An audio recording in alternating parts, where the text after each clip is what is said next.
નમસ્કાર ખેડૂત મિત્રો, હરે કૃષ્ણ ફાર્મ ટેક માં આપનું હાર્દિક સ્વાગત કરું છું. આપણે બાબરા તાલુકાના લુણકી ગામમાં આવી ગયા છીએ. પ્રગતિશીલ ખેડૂત એવા જયસુખભાઈ મંજીભાઈ ગેલાણીની વાડીમાં પહોંચી ગયા છીએ. જયસુખભાઈ, આપણે હરે કૃષ્ણ ફાર્મ ટેક નું મેજિક પ્લસ ખાતર વાપરેલું છે તમે, તો આમાંથી આ ડિફરન્સ કેમ એટલો બધો જાજો મને દેખાય છે?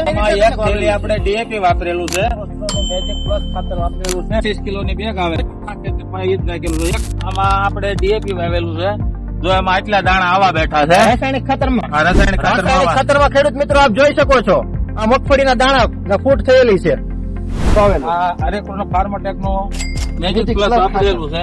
આપ જોઈ શકો છો, આ મેજિક પ્લસ નું મગફળીનું રિઝલ્ટ. જો આ રિઝલ્ટ તમે જોઈ શકો છો, એનું ફળ જોજો, એક જ સરખો દાણો છે મગફળીનો, નાના મોટો દાણો નહીં જોવા મળે અને ભરાવદારમાં સિંગ જોવા મળશે. આપણે ખેડૂત મિત્રો જણાવી શકીએ કે આ ખાતર રાસાયણિક ઓર્ગેનિક ખાતર છે, તો રાસાયણિક કરતા સારું કામ કરી શકે. મારું ખાતર આ છે, વાપર્યા જેવું છે. ગમે એકવાર ખેડૂત 2 થેલી 3 થેલી જેવો ખેડૂત ભાવી જોવે.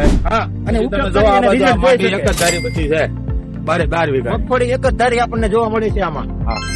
ઓકે, તો આપણે ખેડૂત મિત્રોને બીજાને કહી શકીએ ને કે આ રાસાયણિક અને ઓર્ગેનિક માં તફાવત પડે. આ રાસાયણિક ખાતર વાપરેલું છે, એમનો છોડ પણ ખેંચેલો છે, આપણે જોઈ શકો છો. આ છોડ આગળ પડકે સાહેબ, આ છોડ જોઈ લો, ઓર્ગેનિક ખાતર વાપરેલું છે મેજિક પ્લસ. તો ખેડૂત મિત્ર આપણે એક જ જણાવવાનું છે કે રાસાયણિક અને ઓર્ગેનિક ખાતરમાં આટલો ડિફરન્સ પડે છે, તો આપણે ખોટા ખર્ચાને છોડીએ અને જે ખર્ચો કરવાનો છે હકીકતમાં એમની તરફ વળીએ અને સારામાં સારું ઉત્પાદન મેળવી શકીએ. ધન્યવાદ, આભાર.